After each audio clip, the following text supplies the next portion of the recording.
بەڵێ بێگومان دوای بڕیارەکەی دادگای فیدرالی و ڕەتکردنەوەی سکاڵاکەی عەرەب و تورکمانەکان بانگەشەکانی هەڵبژاردن هی کۆی حزب و لایەنە سیاسیەکان بە تایبەتی تریش پارتی دیموکراتی کوردستان بانگەشەکانی زۆر چڕ کردوێتەوە. کەمپینی سەردانیکردنی خەڵک و کەمپینی بەسەرکردنەوەی خەڵک ناو بازار بە تایبەت بڵین لایەن بەرپرسانی پارتی لە ئاسی سەرکردایەتی لە نێو خەڵکن بەردەوام. لەسەرم پرسا میوانێکم لەگەڵە بەڕێز لیزا فەلەکەدین یاریدەدەری بەرپرسی ئەنجومەنی سەرکردایەتی کەرکووک گەرمیان. سڵاوت لێبێ لیزا خان. دادگای فیدراڵی بڕیارەکەی چۆن هەڵەسەنجێنی و دوای ئەوە ینی عەرەب و تورکمانەکانی سەر بێئومێد بوون لەوەی کە هەڵبژاردن نەکرێ. پەیامی ئێوە چیە لەم بارەیەوە و بانگەشەکانتان لەم ڕۆوە ئەبینن زیاتر فراوان بووە؟ ئێمە لە یەکەم ڕۆژی دەستپێکردنی پرۆسەی بانگەشە هەر بە گەرمیەوە لە ناو پرۆسەکە بووین و دەستمان بە جوڵەیەکی جدی کرد بە تایبەتی لە سەنتەری شاری کەرکووک و بە هەموو قەزا و ناحیەکانەوە.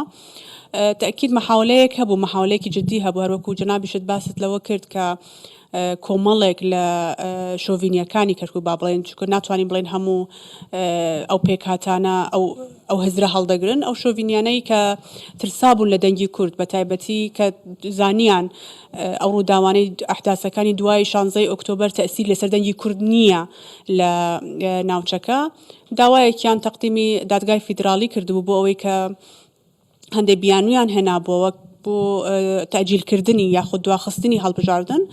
دوێنێ بڕیارەکە یەکلا کرایەوە و ڕەتکرایەوە و ئەمەش هەممای دڵخۆشیە بۆ ئێمە وەکو پارتی دیموکراتی کوردستان کە گەرموگورتریش هەروەکو پێشتر گەرموگورتریش کار بکەین و خەریکی بانگەشەکە بین هەم بۆ پرسی کوردیش زۆر گرنگە ئەوەی کە هەڵبژاردن لە کاتی خۆیدا ئەنجام بدرێت. وەکو پارتیش پێشتریش جارێک ئاماژەمان پێدا بوو، ئێمە پێداگر بووین لەسەرەوەی کە هەڵبژاردن لە کاتی خۆیان بکرێت بەگەرماوگەرم بێت، چونکە هەروەک دیارە 18 ساڵە لە کەرکووک هەڵبژاردننی ئەنجومەنی مەحافزات نەکراوە و تەئسیرێکی زۆری دروست کردووە لەسەر ئیداری شارەکە.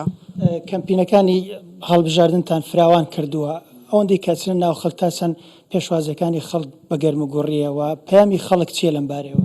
بەڵێ خۆشبەختانە خەڵکی کەرکووک ئاشنان بە سیاسەتی پارتی دیموکراتی کوردستان، ئاشنان بەوەی کە ئەم پارتە هەمیشە قوربانی داوە بۆ بابەتی کەرکووک و کەرکووکیەکان، بۆیە بە سەربەرزیەوە کاندیدەکانمان و بە سەرۆکلیستەوە و تەواوی ئەو 28 کاندیدەی کە هەمانە لە لیستی 1970 دەتوانن بە سەربەرزی داوای دەنگ لە خەڵک بکەن. پێشوازیەکی زۆر باشەیە لە لای خەڵکەوە، هەر لە یەکەم ڕۆژی هاتنمان و کردنەوەی بارەگای لقی سێ پێشوازیەکی زۆر گەرم و گوڕ هەبوو.